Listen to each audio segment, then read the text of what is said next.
ELECTICA, the different news. Well, today I have a very special person with me, uh, Mr. Shriram Raghavan. What we will be talking about, that I will tell you later, but let me first introduce Shriram sir. Well, before even introduction, I will definitely tell you how I am connected to Sir. Sir is my friend, philosopher, guide, and mentor. So, in today's episode, I am literally a little nervous because I'm speaking in front of my mentor. Well, so Shriram Sir presently is the Senior Vice President at India's first live biotherapeutics company called Jananom, which has over 2 decades of experience, and he has built 6 startups in life sciences and operated in 28 countries around the world. Uh, well, Sir has very well mentioned that 3 of them failed and 3 succeeded, including one big listed in Zurich exchange with a 22x returns to his investor. He lends his support to more than 60 startups along the east coast of India and advises many technology incubators. He has a master's in biochemical engineering, M.Phil and Ph.D. in computational systems biology, MBA in international business with focus on transfer pricing for biotechnology, intangibles, and a certified key executive professional from Harvard Business School in Boston, USA. So, sir, with that small introduction, because I know to introduce you, I need, I think, more than an hour, the achievement. This is just a tip of the iceberg that I told. So, I welcome you to this episode of Eclectica and thank you so much for accepting my invitation today. Thank you so much, and thank you for the kind introduction and the kind words. I'm not sure how many of those words I can really be worthy of. Only time will tell, but I'm so honored to be on this show. And one interesting thing is that to be a practicing clinical dentist and then arranging all of these events speaks volumes for yourself. You have been doing a great service. I'm really proud of you. Thank you for inviting me here, and it's an honor for me to participate in this. Thank you. Thank you so much, sir. Thank you so much. To my viewers, I will tell that today we are talking on a very interesting topic because sir has immense expertise in various aspects, as you already understood when I introduced him. So today's topic is signature microbiomes for superior health. So this is something which is much spoken about now, and I think, sir, you will give us very interesting insights. So let me just start shooting my questions to you one by one. And I think we will be all overwhelmed with the insights that we get from you. So should I start should I Yes, start? Yes? yes, Okay. please. So sir, first of all, I would like to understand that yeah, in general, what is the influence of microbiomes? If I talk like in terms of our general health and well-being, so, what is the influence of microbiomes in that way on our general health and well-being? So first of all, it's a great question, but I'm just going to touch upon very briefly in terms of why do we call it a signature microbiome? So why is it in signature in first place?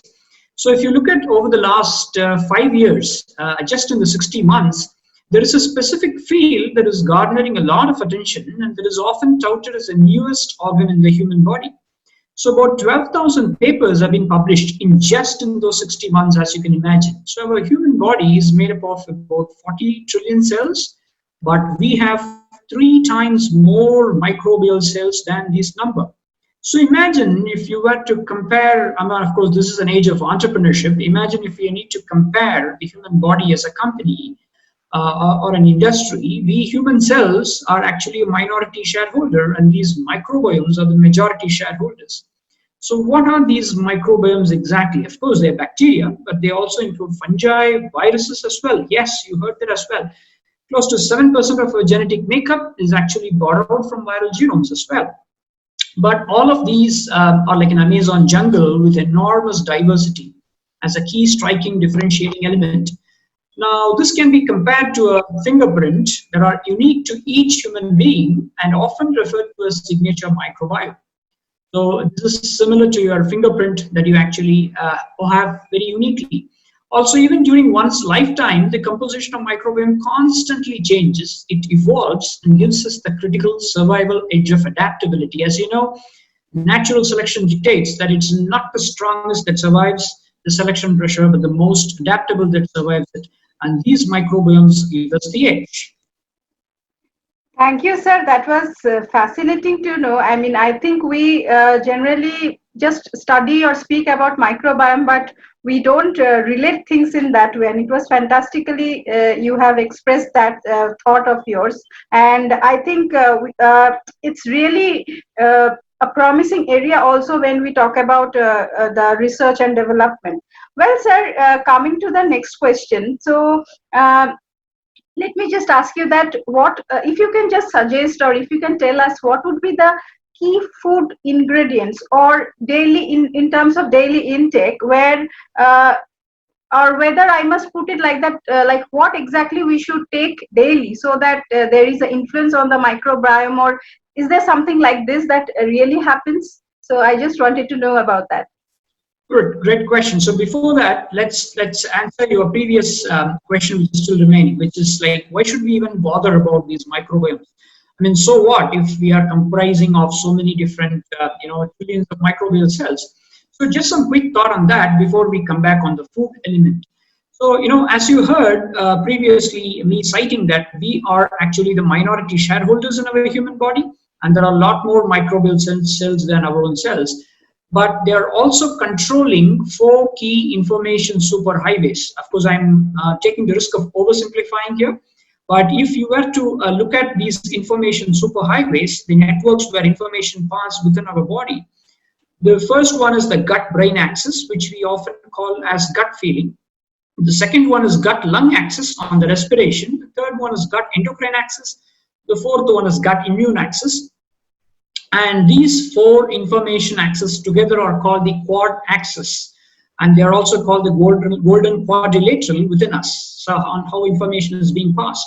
So one interesting thing from a philosophical standpoint, if you were to look back, most of the Western thoughts then and today are fundamentally, are largely, if I may use the phrase, antimicrobial, and they're primarily reductionist. That's because they want to have reproducibility and standardization. But Oriental thoughts, if you come towards East, have always been looking at it more from a systems biology and a diversity perspective.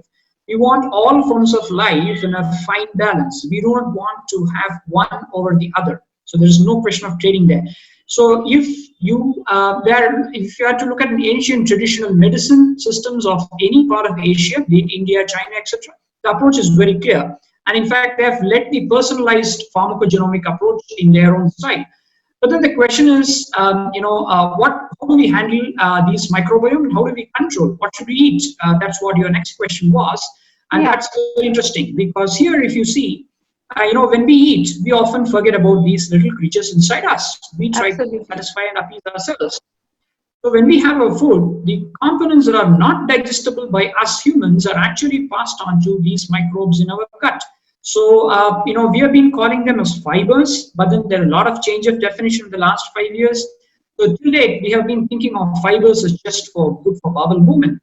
But now the understanding is completely changing and emerging, and we have been saying that these fibers comprise of something called microbiota accessible carbohydrates. In short, they are called the MACs. So of course, MACs in this case, from a millennial perspective, I'm not talking about the Macintosh computers, but more in terms of microbiota accessible carbohydrates.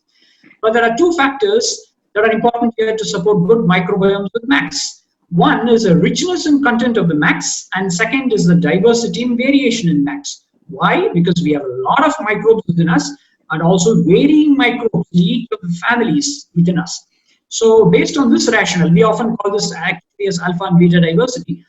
American Gut Project made a very interesting study, and they said if we were to retain the signature microbiome, the diversity and the richness, we need to eat 30 different fruits and vegetables each week. So they have thrown up a challenge to all of the people who are participating, saying how many of you can actually follow this 30 different fruits and vegetables over a 52-week cycle for a year.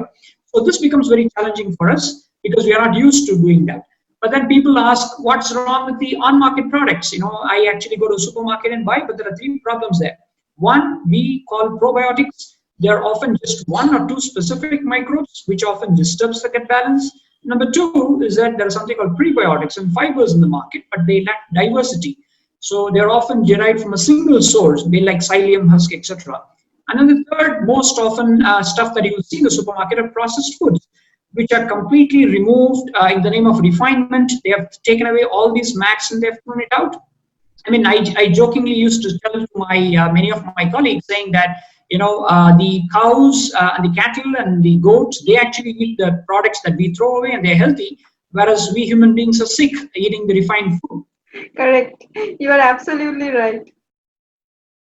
Absolutely. I mean, that was a fantastic example as always. So, sir, is there something that because see, sir, when like human beings, we keep traveling from one place to another, and like for example, today I'm in India, then I go to a country where there is zero temperature. So, is it that is there any effect on the microbiomes as such, or rather I would ask you that what happens to our microbiome when we really relocate to a different place and we just try adopting a different food culture, maybe, if I just put it that way. So can you just give us your insights on that? That's a wonderful and a very thought-provoking question. So thanks for that. The thing is that nature has actually given us or conferred us adaptability, and that adaptability, comes in terms of how we eat and where we actually live. And there is a recent study which they actually did. Before we comment on it, let's talk about that study a little bit. What they did is they analyzed all the second generation immigrants into USA. They did the first generation as well as second generation immigrants, especially Indian immigrants into USA. And it was shown with evidence that once they migrate over time, into USA, their microbiome changes. They have taken samples at different time points, and especially the richness in terms of the content and in terms of the diversity of the family members of the microbiomes. So they have been slowly losing this diversity of microbiome, and also in terms of the richness. So besides this, their food habits also fall in line with the local population, because you can only eat what is available there, and that in turn is having adverse effects on their microbial population. So looking back, maybe this could be one of the reasons why our ancestors said do not cross the oceans. They have a lot of restrictions for it, because we are presently living in a tropical place with one of the richest biodiversity, and microbial diversity is one of the richest both within us and outside. Okay, sir. I think that was very interesting thing that I came to understand from you. Well, sir, then is there any way, or that means what I understand is that, as you said, and we are talking about something which is called as microbiome signature or microbial signatures, as similar as a fingerprint or our own signature. So I think we do not really tend to lose our original signature. We tend to maintain it, or we keep it same for once we start using it as initial. So in the same line, I just wanted to understand from you that are there any ways, or how do we maintain our signature microbiome over the time? Yes, that's again a very important question. So actually, microbiome changes are very dynamic in nature within us. Hence, we need to follow a daily routine. I mean, these microbes do not have a holiday. They don't have a Sunday. They don't have any festivals. So for them, it's a daily routine. So we are forced to follow a very similar routine, a very rigorous routine, almost like a military discipline. So there's no exceptions to it. So the daily rigor typically would be like, you need to follow our circadian rhythm and to make it sun synchronous. Actually, nature has made us sun synchronous, synchronizing our clocks with sunrise and sunset. This has happened 4 billion years. So it's better to follow the same kind of an internal clock. So that's what we call it, circadian rhythm. And nature doesn't like changes to this. It's very sensitive. So this in turn means that we need to wake up before sunrise, have clean bowel movements daily. I mean, this is something which is very important. Not many people have clean bowel movements on a daily basis, because that's going to affect their microbiome. And also have mind calming exercises, both for body as well as the mind. And then plan the food for each day of the week, because if we need to meet the 30 different fruits and vegetables goal, one needs to have a lot of planning in terms of each day, what is it that we're going to have. And there are no likes and dislikes because one needs to use the richness of the food diversity that one is living in a specific place, and we need to structure the pattern to in terms of a lifestyle. More importantly, to minimize the blue light exposure, because there is a lot of microbiome influence as well as our circadian rhythm on the blue light exposure, especially the electronic devices. People think having large screens is good, but one can calculate the total cumulative exposure over time, starting with large screen TVs, the double or triple computer monitors that people love having at their desks, especially working from home. Then they go on to laptops, then they talk about tablets, then they talk about twin mobile screens, close to 12 to 13 hours a day. And all of these are going to affect microbiome and overall health. Okay, I mean that's a very interesting information that you gave. I mean, really, we are not much. We really don't bother so much, and we keep doing things. Whatever you told, that is something we daily do in those ways. But I think it's time to think on this, and I think after your insights, we like what we understood, and people will be more motivated to follow a particular circadian rhythm. And I think we really need to, it's time that we should take up the good habits and do our, I mean, keep ourselves cool and maintain our mental health also. So, sir, is there any correlation with babies, like particularly? What about the C-section babies? If I just put you a very straight question to you. That's great. Actually, if you look at the WHO study, which they published very recently, they have clearly indicated that not only the cases of C-sections, incidences have been rising, but all the C-section babies have five-fold higher chances or probability of being susceptible to lifestyle disorders like obesity, diabetes, etc. Why is this? One of the reasons could possibly be, based on whatever recent research that's been done, is that they have a lack of exposure to microbiomes from the vaginal route, and that is also complicated by them not later on receiving the human milk oligosaccharides, that's called HMOs, from the breastfeeding, especially on a limited window. And so since we have been moving away from these, no matter what supplements we give, it's not a replacement to the natural human milk oligosaccharides. So the cumulative impact in terms of all of this, they actually get manifested later in terms of shifting a balance from the good gut microbiomes to those which are less beneficial to us. Hence, these babies would certainly need foods that are rich in MAX to counter the ill effects. We are now exploring if we can devise methodologies to actually train them to capture a gut selfie. People love selfies. So imagine, let's say, if we were to take a gut selfie, have a snapshot of our microbiomes, and prescribe specific changes in habit and lifestyle to shift the balance. But in the end, if we need to remember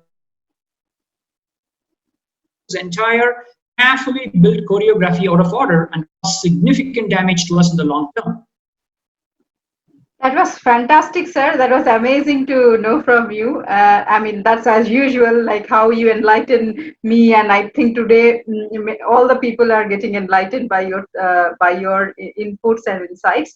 Well, sir, coming to the concluding part of our conversation, I will just ask you a very small question. So, what would be your final thoughts, or what would be the exact message of yours to our viewers? Good. So there are 3 points that I just wanted to conclude with and leave the thoughts with you. So number 1, check if you are eating 30 different fruits and vegetables each week. I think each family member should take up this challenge. They should be encouraged for this, especially in these times when you are living, inside. Most of the times in quarantine or let's say working at home. Number 2 is maintain good sleep-wake cycles and good daily bowel movements. This is again important because when we are at work or when we are traveling, we are forced to follow certain habits. But when we actually work from home, we often tend to deviate from this. So please stick to that as much as possible. If you can't do it by yourself, have someone keep pushing it on you. So this is typically, we call it this grandma principle. So have a grandma on you. You can designate anyone as a grandma to actually govern on this. And number 3 is visualize antibiotics as demons, as rakshasas that could actually kill all the good microbiome friends you have in your stomach. Some of them are irreplaceable, so which means once you lose it, it's gone forever. So if we believe humans are evolved and intelligent, it places a humongous responsibility on us to make the right decisions if we want to hold that title and designation for a long time. So anyway, so thank you very much once again for arranging this wonderful session, and also to all the audience who have been listening to with patience. Thank you. Thank you so much, sir. It was fantastic to have you, and I think we will have more discussions in later episodes. And thank you so much. It was a fantastic topic of discussion, and I got enriched. And I'm sure all our viewers who have watched us or who will be watching us after the show, they will be also enriched with this wonderful insights and amazing information. Thank you so much. Thank you. Thank you so much. So, with that, I end today's episode, and you have heard a wonderful information from Shriram sir, and I think we all enjoyed the show. So, I'll come back with another episode in another day from some with some another expert from a different avenue of science, technology, healthcare, food, fashion, photography, entrepreneurial stories, and inspirational life stories. So, with that, thank you. Goodbye and stay safe and take care.